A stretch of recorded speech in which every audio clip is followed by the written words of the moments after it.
کور کې واده دی سره واده دی او تا ته بچي ووایي یا تا ته وایي نه خو ته پې پوه شې ځکه چې اوس خو بچي پلار ته وایي نه اوس خو بچي پلاران دي څه دي اوس خو بچي پلاران دي او هغو دا لوبه جوړه کړي چې مونږ به څه کوو مس مردان به راوړو څه شی هغه دغلته یاره خو زه به څه ویم نه راوړې ده راوستی و که راوستی و راغلی و که راغلی و په دې شي زه اوس پوه نه یم چې هغه راغلی و که راغلی و په دې زه نه پوهېږم راغلی و که راغلی و ښه د دې به دې منځ کې چا پکې ویلو چېرې د دې مولوي صاحب به څه کړي وی که چې د ایمان پته لګېدلې وی څه د در ایمان زما د ایمان پته دلته لګي که نه څه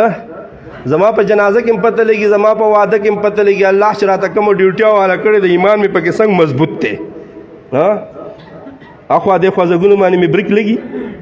زما ایمان خټېټ دی البته ته چې کم ایمان وې نو چرې د یو عالم به دې ولو باندې سټار ولګېده زما د ذلي ډي سی او ډي فی او شو زه به تا ته وایم ته صرف یو سیډ یا رباب په چکدرې به دې پل لا واړوه بیا به زموږ د ایمان پته ولګي د دله بچیه بې غیرته شرم هم نه درځي تا کې لږه حیا وې تا به کډړاګان ته لا ځان ته پښتون مې شرم هم نه درځي بې حیا ستا پلار نیکم بې حیا او زه پېژنم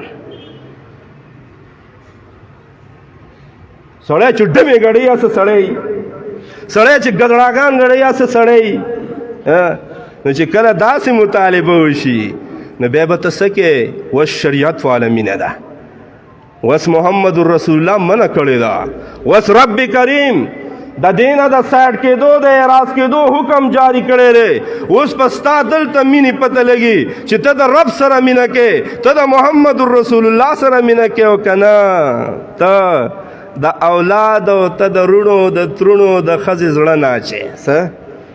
ته د هغوی زړه ناچې نو مینه په کوم ځای کې پته لګي